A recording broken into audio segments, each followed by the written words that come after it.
दोस्तों नमस्कार। मल्टीप्लायर का काम शुरू करने से पहले मैंने एक किताब पढ़ी थी। 2013 साल था और किताब पब्लिश हुई थी 2010 साल में, जिसमें लिखा था कि हर साल 5000 प्रजातियां नष्ट हो रही है। एक प्रजाति नष्ट होना मतलब उस प्रजाति के जो सैकड़ों या शायद हजारों या शायद लाखों या करोड़ों जीव जो पृथ्वी पर है, वो विपरीत परिस्थितियों के कारण, ग्लोबल वार्मिंग या पर्यावरण बदल जो हो रहा है उसके कारण उनकी संख्या घटते घटते घटते गई, कम हो गई और अब वो नष्ट हो गए, विलुप्त हो गए। ऐसे हर साल 5000 प्रजातियां नष्ट हो रही है, विलुप्त हो रही है। ऐसा मैंने उस किताब में जैसे पढ़ा तब मैं बहुत शौक में चला गया। मैं वो किताब उस लाइन के आगे पढ़ ही नहीं पाया। अगला एक दिन 2 दिन में बहुत ज़्यादा दुखी अवस्था में था। और जैसे इसके पीछे के कारण समझते गए तो उसमें एक बहुत बड़ा कारण रासायनिक खाद और दवाइयाँ जो खेतों में छिड़की जाती है वो ज़मीन में तो पहुंच जाती है, अनाज के माध्यम से हमारे अंदर भी पहुंच जाती है, कैंसर पैदा कर देती है, लेकिन साथ में वो ज़मीन, हवा, जल सभी तरफ पहुंचकर वो विषैली दवाइयाँ पूरा माहौल विषैला बना देती है। ये पानी पीने वाले, ये जो बाकी जीव जंतु और पंछी है, उनके अंदर वो जहर पहुंच जाता है और ये तमाम प्रजातियाँ धीरे धीरे नष्ट होती जाती है। और जब इधर से किसानों की आत्महत्या भी बढ़ गई है, क्योंकि खेती अब नुकसान का व्यवसाय बन चुकी है। तो जब मल्टीप्लायर का एक परमानेंट इलाज मेरे सामने आया तो मैंने तुरंत इसे अपना लिया, उसके रिजल्ट देख लिए, उसका परीक्षण कर लिया और इसे मैंने तुरंत अपना लिया। क्योंकि आज दोस्तों हालत ये जो है, जब हम आज 2020 साल में जब बात कर रहे हैं तो प्रजातियां नष्ट होने का वेग, स्पीड कई गुना बढ़ चुका है। 10 साल पहले 5000 प्रजातियां नष्ट हो रही थी साल में, अब 1 लाख प्रजातियां नष्ट हो रही है हर साल। ये बहुत भयावह है, 20 गुना रेट बढ़ चुका है। बहुत ही चिंताजनक बात है ये। क्यों?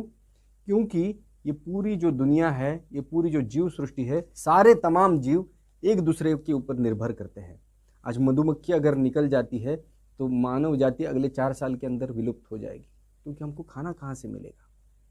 दोस्तों ये बहुत चिंताजनक विषय है। इधर से अगर दूसरा परिणाम देखा जाए तो भारत की 30% जमीन जो है अब बंजर होने से भी आगे निकल चुकी है, उसका मरुस्थल बन रहा है, यानी रेगिस्तान बनने की तरफ है। मतलब वो फिर कभी भी उपजाऊ नहीं बन पाएगी।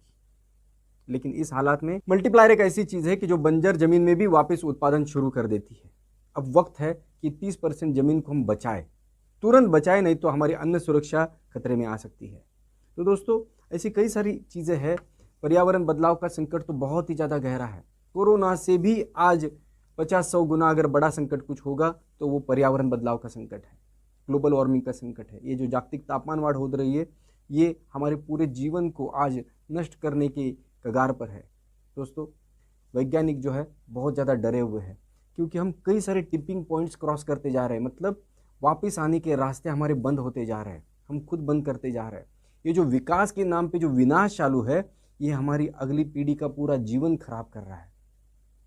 अगले 3 साल में अगर बड़े बदलाव नहीं किए तो आने वाले 20 से 30 साल के अंदर मनुष्य जाति इस पृथ्वी पर से विलुप्त हो जाएगी, ऐसा आज बड़े बड़े वैज्ञानिक कह रहे हैं। 11,000 से ज़्यादा वैज्ञानिकों ने पिछले साल नवंबर में 2019 नवंबर में जागतिक पर्यावरणीय आनी बानी यानी आपातकाल घोषित किया है, इमरजेंसी घोषित की है, एनवायरमेंटल इमरजेंसी घोषित की है। क्यों? क्योंकि आज इतनी ज़्यादा उष्णता, इतनी ज़्यादा ऊष्मा हम निर्माण कर रहे हैं, जैसे कि हर दिन, ध्यान से सुनिए, हर दिन 4 लाख एटम बॉम्ब के विस्फोट, इतनी उष्णता, हीट हम हर दिन पृथ्वी के वातावरण में छोड़ रहे हैं। दोस्तों इसके कारण ये तमाम जीव सृष्टि जो है खतरे में आ चुकी है। पृथ्वी बचाओ वगैरह ये गलत लफ्ज़ है। पृथ्वी को कुछ नहीं होने वाला है, जब तक सूरज है तब तक पृथ्वी को कुछ नहीं होने वाला है। बस मनुष्य नष्ट हो जाएंगे, जैसे डायनासोर नष्ट हो गए 6.5 करोड़ साल पहले। पृथ्वी को कुछ फर्क नहीं पड़ता है, ये जो प्रकृति है उसको भी कोई फर्क नहीं पड़ता है, वो नए जीव निर्माण करके आगे बढ़ जाएगी, लेकिन हम नहीं रहेंगे। आज जैसे डायनासोर के कंकाल हमें दिखते हैं, वैसे ही भविष्य में बाकी पंछी या प्राणी मनुष्य के कंकाल को देखते रहेंगे। दोस्तों आज समय है कि हम एक प्रण करें कि इन परिस्थितियों को बदलने का निर्णय करें। यही हमारा मिशन है। आज मल्टीप्लायर के जरिए पूरे भारत को हम ऑर्गेनिक बना देंगे, सेंद्रिय बना देंगे, प्राकृतिक खेती का बना देंगे। ये हमारा मिशन है। नेचुरल फार्मिंग खेत खेत में होने लग जाएगी। ये आने वाले समय में आप देखेंगे कि सिर्फ 2 से 5 साल के अंदर मुमकिन है। पर्यावरण में हमने इतना असंतुलन पैदा कर दिया है कि दीर्घ अकाल, अतिवृष्टि, बेमौसम बारिश, तूफान या चक्रवात, गर्मी की लहरें, ओले गिरना, बादलों का फटना, महाप्रलय, बाढ़, ऐसी इतनी सारी विपदाएं आने लग गई है और वो बढ़ती जा रही है कि उनकी संख्या भी बढ़ रही है और उनकी तीव्रता भी बढ़ रही है ना। तो इसके कारण हमारा पूरा जीवन जो है आज एक संकट की घड़ी में आ चुका है। अगर इस संकट से हमें पार जाना है तो हमें एक ही रास्ता है कि ये जो गलत ढंग से विकास की नीति अपनाई जा रही है उसे रोकना। ये जो सेंट्रलाइज अर्थव्यवस्था है ये डिसेंट्रलाइज अर्थव्यवस्था हो जाए, ये जो लीनियर अर्थव्यवस्था है ये सर्कुलर इकोनॉमी हो जाए। इसके लिए जरूरी ये है कि हमारा जो डिसेंट्रलाइज इकोनॉमी का मॉडल था, जो भारत में हजारों सालों से चला आ रहा था कि सारे गांव जो है आत्मनिर्भर थे, स्वयंपूर्ण थे, सारी चीज़ें गांव में बन रही थी और गांव में इस्तेमाल हो रही थी, यही वो मॉडल है जिसके चलते कार्बन फुटप्रिंट जो है हमारा बहुत कम होगा, हमारे माध्यम से होने वाला प्रदूषण बहुत कम होगा। और इसके लिए अगर किसी चीज़ की ज़रूरत है वो है फ़ायदे की खेती की ज़रूरत है, क्योंकि जब तक खेती व्यवसाय फ़ायदे में नहीं आता है तब तक हमारे गांव सक्षम नहीं हो सकते, तब तक हमारे गांव स्वयंपूर्ण नहीं हो सकते, तब तक हमारे गांव की जो नींव है वो मजबूत नहीं हो सकती, तब तक हमारे गांव से लोग शहरों की तरफ भागते ही रहेंगे जब तक खेती फ़ायदे में नहीं आएगी। और जब अगर खेती फ़ायदे में आ जाती है तो फिर हमारा किसान भाई अपनी खेती बाड़ी बेचकर शहरों में ब्रिज के नीचे या झोपड़ियों में रहने के लिए नहीं जाएगा, वो अपने खेत में राजा की माफिक जिएगा, प्रकृति के साथ जिएगा, अच्छे माहौल में जिएगा, अच्छे वातावरण में जिएगा और उसकी अगली पीढ़ियाँ भी उसका आनंद लेगी। इन खेतों ने हमारी सैकड़ों पीढ़ियों को एक आनंदित जीवन दिया था और वो आने वाली सैकड़ों पीढ़ियों को भी एक बढ़िया और खुशहाल जीवन दे सकते हैं। बस उसके लिए हमारी खेती की व्यवस्था को जो है आमूल चूल उसमें परिवर्तन लाना जरूरी है। खेती को प्राकृतिक बनाना जरूरी है, नेचुरल फार्मिंग जरूरी है। लेकिन नेचुरल फार्मिंग के लिए ले जाने वाला सबसे छोटा शॉर्टकट अगर कुछ होगा तो वो मल्टीप्लायर है। इसलिए मल्टीप्लायर हमें हर किसान तक, हर गांव तक पहुंचाना जरूरी है। यही हमारा मिशन है। जमीन को अधिक उपजाऊ बनाना, प्राकृतिक सिस्टम को खेत में वापस पुनर्स्थापित करना, साथ ही साथ में किसान और भारत भूमि को सक्षम बनाना, ताकतवर बनाना। और इसी दिशा में हम ऑलरेडी पहले भी हम देसी गाय आधारित आदर्श ग्राम व्यवस्था के केंद्रीय गौ विश्वविद्यालय के प्रोजेक्ट पे पहले से ही काम कर रहे थे।